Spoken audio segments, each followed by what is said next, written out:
What is happening, everyone? Welcome to GBALL VISION. Today we are deep diving into the Vosteed knives RSKAOS, the White Mountain Knives exclusive version, coming in LMAX. This is the Wharncliffe edition. They also did a sheep split, but not in the White Mountain Knives exclusive, just the original version.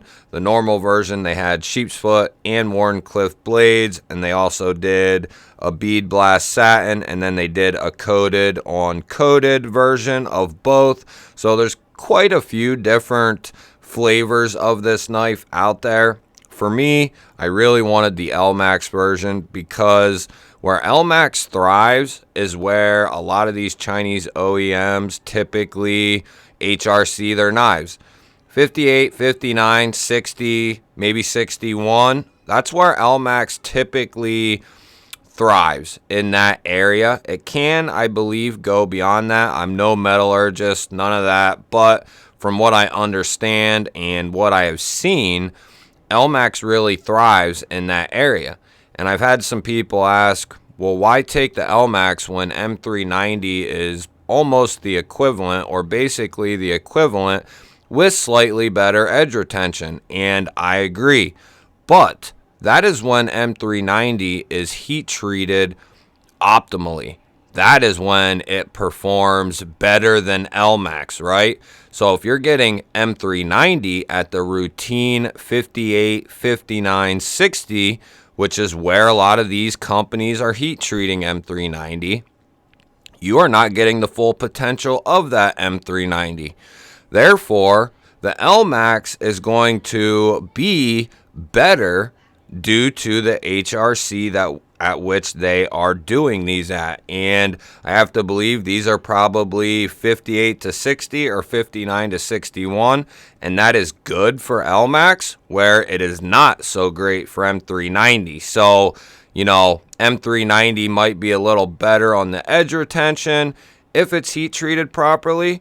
But when it's not, you are not going to get the full effect of M390. Is it enough difference to make a difference for the user? Probably not. Probably nothing that I or anyone else really would ever notice. But that's not really the point. I want the full potential of the steel that I'm getting, or the highest potential that I can get.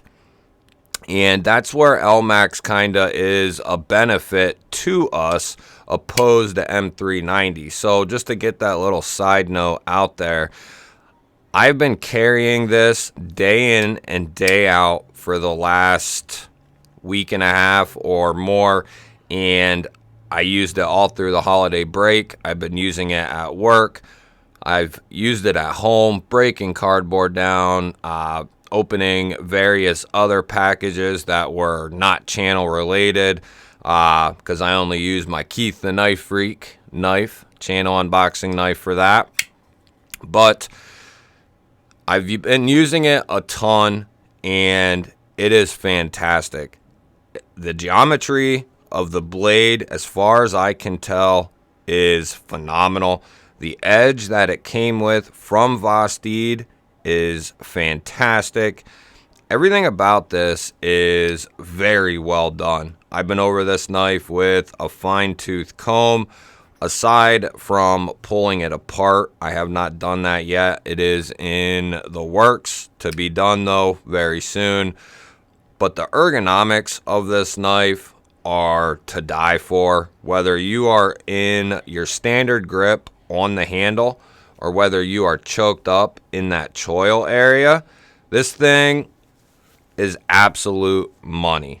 The ability to control this blade, I love being able to make a precision cut, because there are times where that is needed in my line of work. You don't want to cut into the material or mar up the surface of certain materials, whatever it might be. So the ability to have good control and decide the depth at which you want that point to go in, having a comfortable knife to do that really matters. The geometry really matters. You know, and some people might defer from me, but I want a good factory edge when I unbox my knives.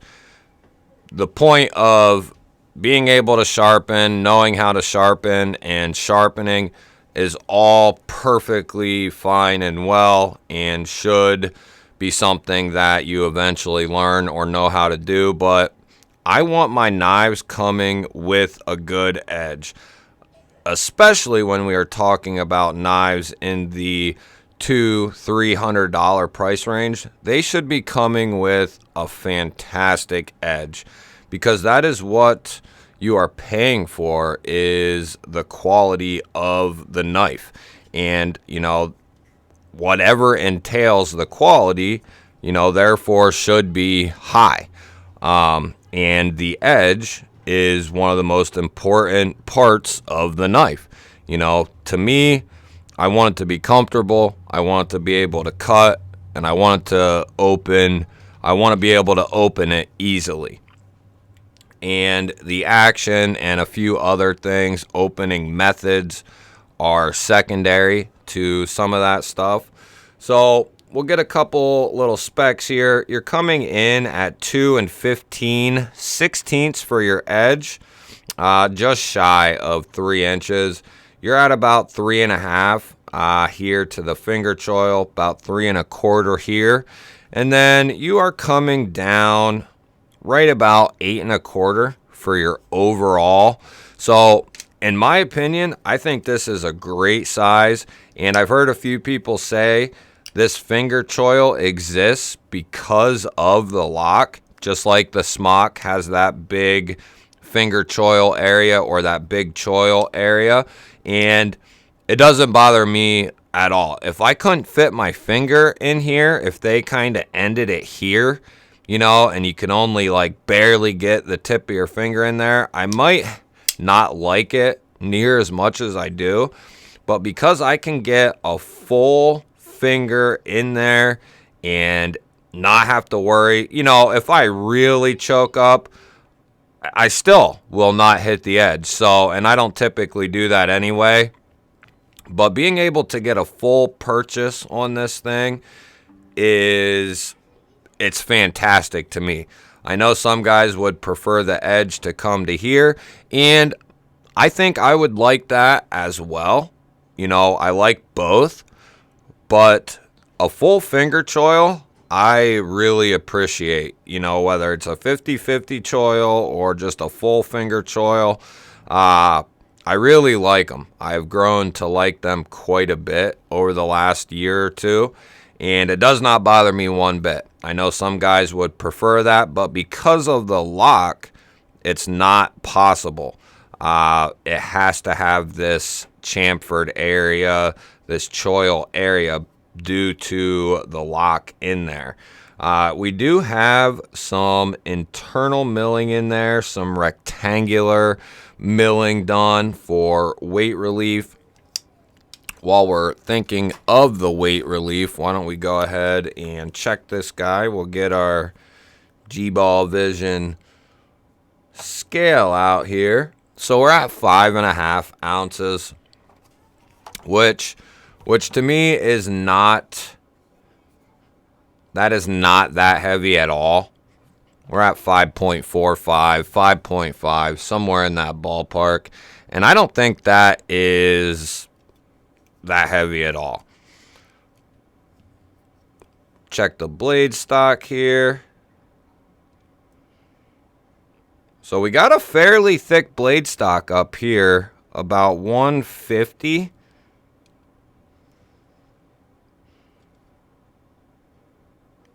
About 155 there. So right up in here, about 155. Looks like it's dying. 153 down here. Let's check the edge before it dies.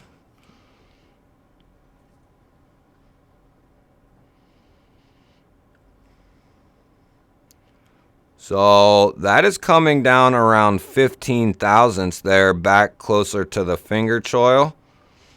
And yeah, that is coming down there pretty thin. I'm going to have to remember to change the batteries on that.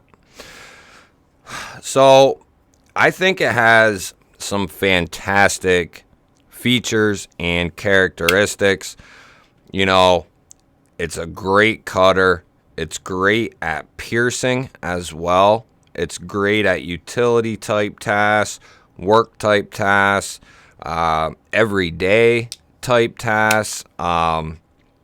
It's extremely comfortable. It is a fun knife to carry and handle, you know, because of the couple of opening methods that you get between the cutout and the flipper tab. It's going to be very close to the Hogue Ritter there. Definitely quite a bit bigger than the Deca. We'll go ahead and throw the Knife Center exclusive Para 3 out there. And what should be a very fair comparison is the PM2 Wharncliffe there from Cutlery Shop. And I would say that is almost a dead ringer there. I wanted to bring out the sheep's foot towel as well. So the KAOS is going to be a little bit bigger than the sheep's foot towel. Those are three of my favorite EDC knives, period. Why don't we throw up another? The Voodoo, gonna be a little bit bigger than the Voodoo. How about the Moyero? And then we'll do one more just for fun here. How about the 8010?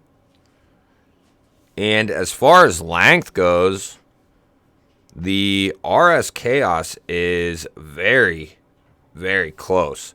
The 8010 is a little bit bigger, but not a whole hell of a lot bigger. I mean, the 8010 is, you know, a thicker, wider knife for sure. But as far as length, this is very close. I like the unique compression lock. Vosteed did a fantastic job on it. Spyderco, you know, was the original designers of this compression lock, and Vosteed absolutely nailed it. They did a fantastic job. It is easy to disengage, very easy. Not so easy that like, oops, I accidentally hit the button and it unlocked, but very intuitive. That nice wide button. It's just so well done. Major props to Vosteed and RSK, whoever, I can't remember his name off the top of my head. But between those two, they did a fantastic job on this design, on this build. And you know, it gets me twisted up a little bit because Vosteed has had their issues with button locks, and, you know, they had some trouble, then they kind of fixed it. Now they're having some trouble again. I don't know how they're heading back down that road, but, you know, it's kind of questionable about a new lock that they haven't done, and, you know, they've had their issues, but I wanted to give it a chance, and I'm very glad that I did, because this is one of, if not my favorite EDC knives of the year. One of my favorite pure EDC knives of the year, no question. And it's actually moving up into just flat out one of my favorite EDC knives, period. It's definitely working its way up there. It's a great design, great in hand, great blade shape. Hard to ask for much more, and the price on these is not, you know, it's not too crazy. So it's a good package for a decent price, in my opinion. White Mountain Knives did still have these. The last time I looked, you can use GBALL 10 there, get 10. No, you can't get 10% off this, but if you get a different knife, you can get 10% off using GBALL 10. Vosteed and the other co-designer decided to not allow discount codes for the RSKAOS. So I don't know really what that says about them, but that is the case. But you can use GBALL 10 at White Mountain Knives and get a different knife for sure. But I highly recommend, if you can snag one of these, have the ability to snag one, whether it's LMAX or M390. They're both going to be great. But I would definitely consider checking one of these out if you can. It is flat out fantastic. Give me a thumbs up and leave a comment down below. I'd like to hear what you have to say about this guy. And if you're new to the channel or you've been here before and you are not subscribed, hit that subscribe button down below the video. I'd love to have you here. Otherwise, guys, I'll catch you on the next one.